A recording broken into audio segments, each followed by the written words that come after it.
The story of a curious little girl who stumbles into a bear's cottage has been cherished by generations of children.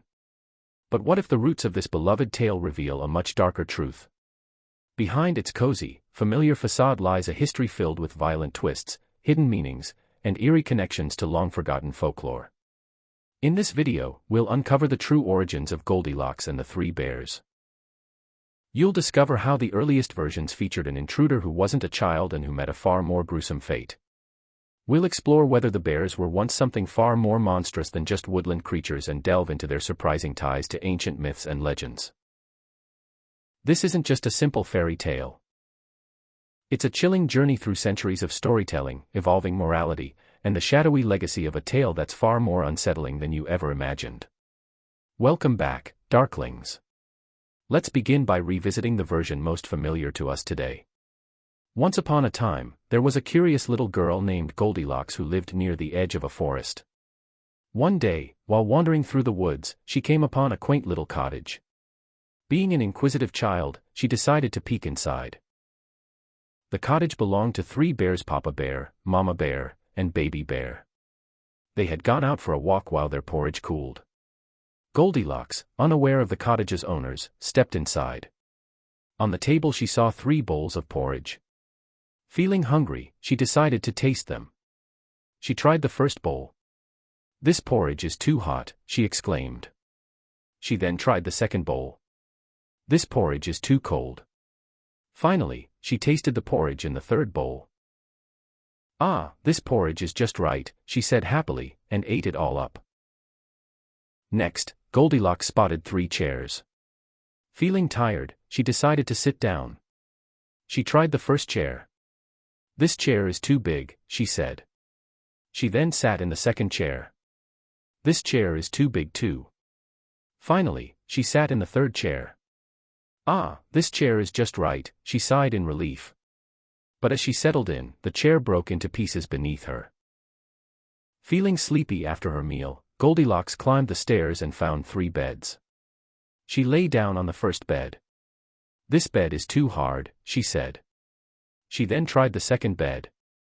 "This bed is too soft." Finally, she lay down on the third bed. "Ah, this bed is just right," she said, and drifted off to sleep. While Goldilocks was sleeping, the 3 bears returned home. They immediately noticed that someone had been in their house. "Someone's been eating my porridge," growled Papa Bear. "Someone's been eating my porridge too," said Mama Bear. "Someone's been eating my porridge, and they ate it all up," cried Baby Bear. Next, they looked at their chairs. "Someone's been sitting in my chair," growled Papa Bear. "Someone's been sitting in my chair too," said Mama Bear. "Someone's been sitting in my chair, and they've broken it to pieces," cried Baby Bear. Finally, the bears went upstairs to check their beds. "Someone's been sleeping in my bed," growled Papa Bear. "Someone's been sleeping in my bed too," said Mama Bear. "Someone's been sleeping in my bed, and she's still here," cried Baby Bear. Goldilocks woke up to find 3 angry bears standing over her. Terrified, she jumped out of bed and ran as fast as her legs could carry her, out of the cottage and deep into the forest. She never returned to the bears' house again. This is the sanitized modern version of the story, lighthearted and loved by children. But the earlier versions were far darker, with endings that are far more gruesome. The tale was first published anonymously in 1837 by poet Robert Southey. However, the bears were not the family unit we know today, and the intruder was not an innocent little girl. In Southey's version, the intruder is an old woman, described as a cunning vagrant or beggar. She peeks through the windows of the bears' cottage to ensure they are gone before breaking in a deliberate act of trespassing. Southey paints her as dishonest and unlikable, in stark contrast to the mischievous yet endearing Goldilocks of later retellings. The 3 bears themselves are not portrayed as a family. Instead, they are described by size: a great huge bear, a middle-sized bear, and a little small bear. Much of the story unfolds as we know it today. The old woman invades the bears' cottage, eating their porridge, sitting in their chairs, and testing their beds. However, when the bears return and find her asleep, they roar in anger. The old woman wakes in terror and jumps out the window in a panic. The bears rush to the window, but she has vanished without a trace. they never see her again. Southey's tale was not a light-hearted children's story. It was a cautionary narrative with clear moral undertones about trespassing and consequences. As the story was retold over the years, Robert Southey was often credited as its original author. But that all changed when a remarkable discovery came to light. A handmade book created in 1831, 6 years before Southey's version was found. Crafted by a woman named Eleanor Muir as a birthday gift for her 4-year-old nephew, the book was beautifully illustrated and shared key elements with Southey's tale, such as an old woman as the intruder. However, it also introduced several unique and striking differences, hinting at an earlier and darker version of the story. In Muir's telling, the old woman samples bowls of milk instead of porridge. When she lies on Small Bear's bed, she doesn't fall asleep but accidentally breaks it. When she notices the bears returning home, she panics and hides in a cupboard, hoping to avoid discovery. But her plan fails. When the bears find her, the story takes a dark and gruesome turn. They try to kill her by burning her, then drowning her, but neither attempt works. Finally, in a brutal act of retribution, they hurl her onto the steeple of St. Paul's Cathedral, where she is impaled, a rather shocking ending for a book created as a birthday gift for a child. But this chilling tale offers valuable insight into the story's roots. Eleanor Muir's version proves that the three bears must have existed as an oral folk tale long before Southey put it into print. While her version was never widely published, it reflects the darker tone of the tale's roots in folklore, where justice is often swift and merciless. The tale of the three bears is built around the classic literary rule of 3 chairs, 3 bowls of porridge, and 3 beds. Each time, the first is too much in one way, the second too much in the opposite way, but the third is just right. This theme of balance reflects historical ideas about harmony. Aristotle's golden mean, for instance, teaches that the best path lies between extremes. Courage, for example, exists as a balance between cowardice and recklessness. Similarly, Buddhism's middle way advocates avoiding both excess and deprivation to achieve peace and enlightenment. These ancient principles suggest that the three bears resonates with timeless ideas about finding balance in life. But could this theme of balance and harmony also tie the story to ancient myths? Surprisingly, the three bears may echo a legendary encounter between a cunning hero and a fearsome giant. One notable parallel to the story of Goldilocks and the three bears can be found in the tale of Odysseus and Polyphemus from the Odyssey. In Homer's epic, Odysseus and his men, on their journey home from the Trojan War, land on an island and enter a cave stocked with provisions. They begin to help themselves, assuming the cave's owner will follow the custom of hospitality and welcome them. But when the giant Polyphemus returns home with his flock of sheep, he is furious and blocks the entrance with a huge stone. He devours 2 of Odysseus's men that very night. The following morning, Polyphemus slays and eats 2 more of the men before leaving the cave to graze his sheep. By the time he returns, Odysseus has hatched a cunning plan.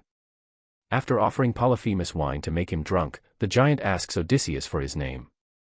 Cleverly, Odysseus tricks him by replying, "Nobody." Polyphemus, now drunken and unsteady, falls into a deep sleep.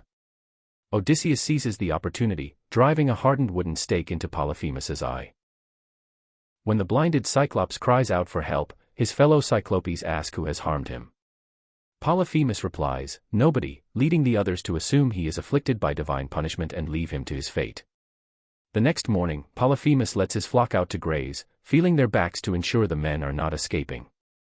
But Odysseus and his men evade capture by tying themselves to the undersides of the sheep, slipping past the giant undetected and ultimately escaping to their ship. This story shares striking similarities with early versions of the Three Bears. Both feature an intruder who enters a space without permission, takes resources, and provokes the wrath of the rightful owner. The detail of the giant being blinded with a sharpened stake even echoes the gruesome fate of the old woman in Muir's version, where she is impaled on a steeple. These parallels suggest that the Three Bears may draw from far older narratives, deeply rooted in ancient storytelling traditions.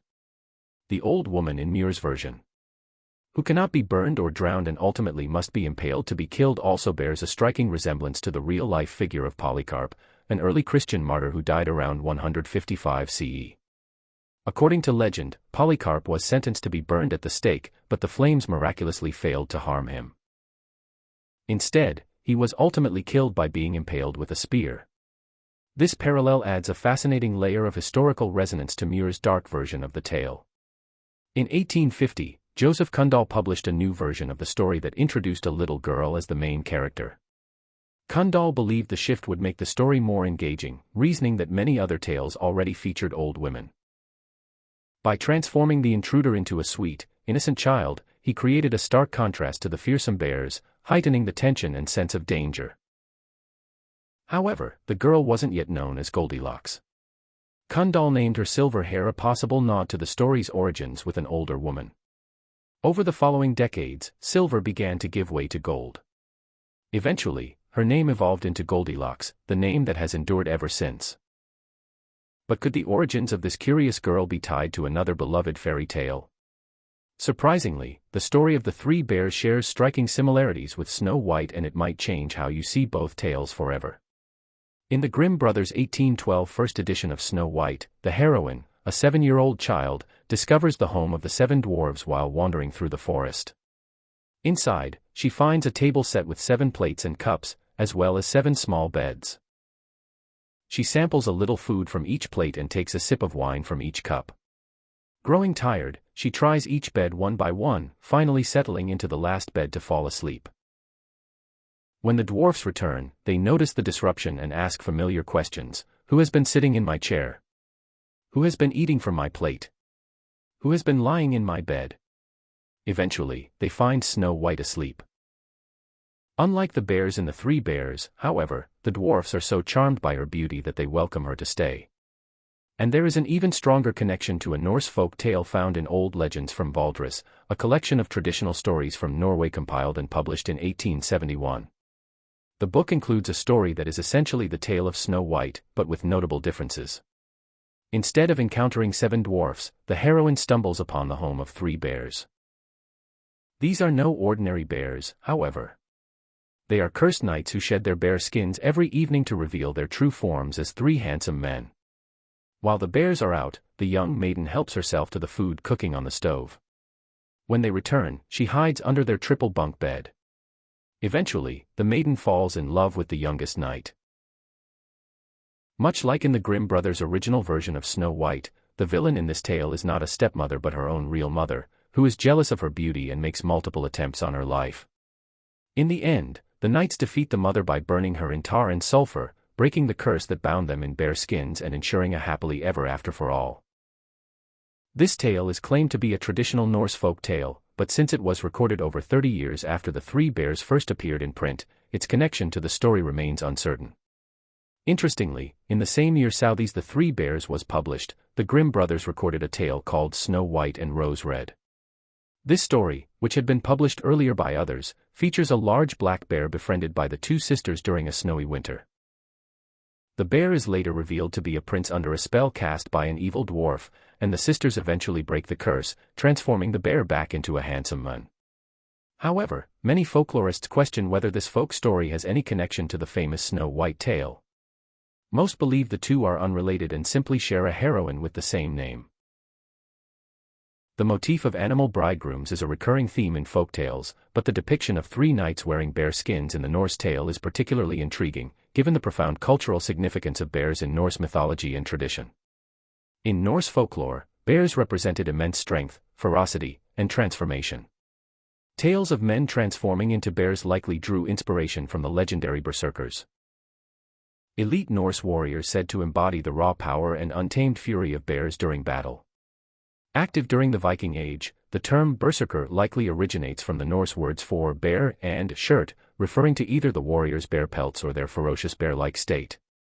This tradition of men symbolically or spiritually becoming bears may have inspired similar motifs in folklore, adding a mythological depth to the story of the 3 cursed knights. But what if Goldilocks herself wasn't originally human? Some evidence suggests she might have started out life as something entirely different. An alternative origin for the 3 bears may be found in the tale of Scrapefoot. This version was first published in Joseph Jacobs's 1894 English fairy tales collection, nearly 50 years after Southey's story.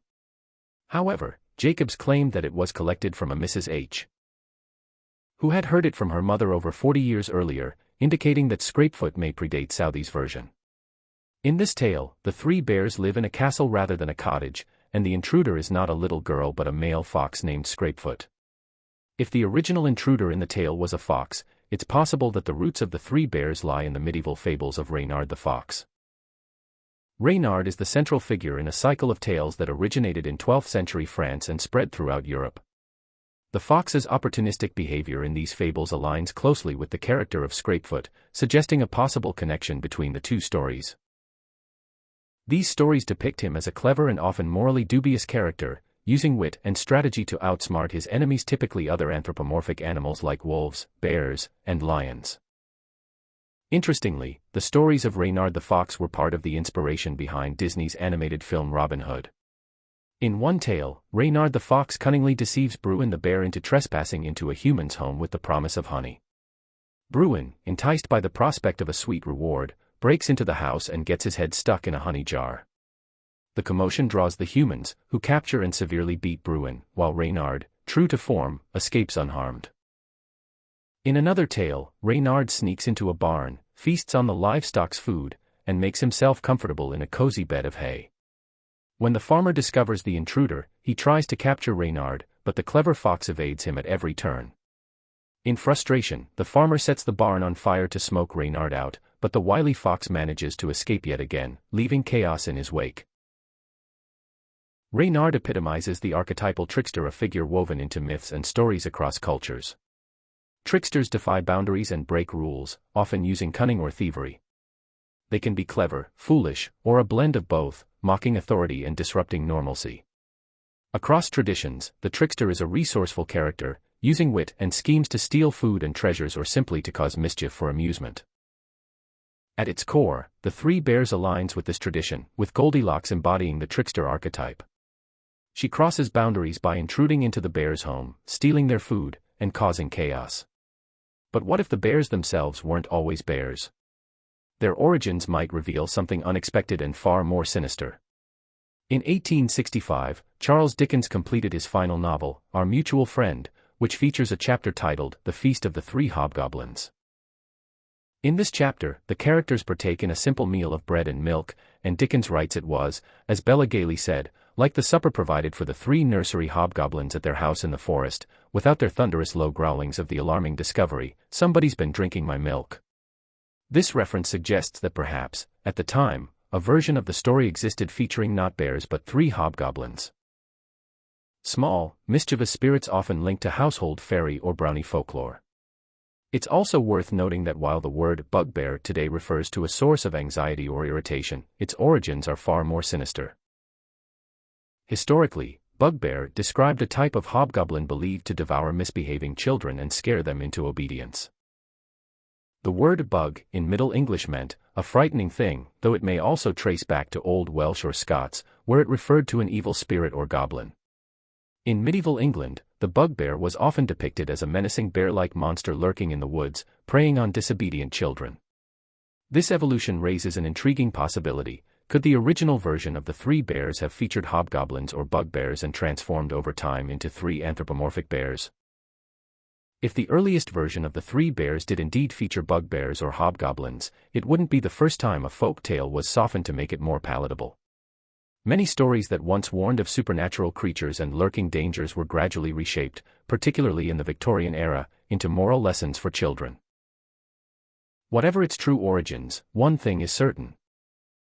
Behind its charming, familiar facade lies a story far darker and far richer than we ever imagined.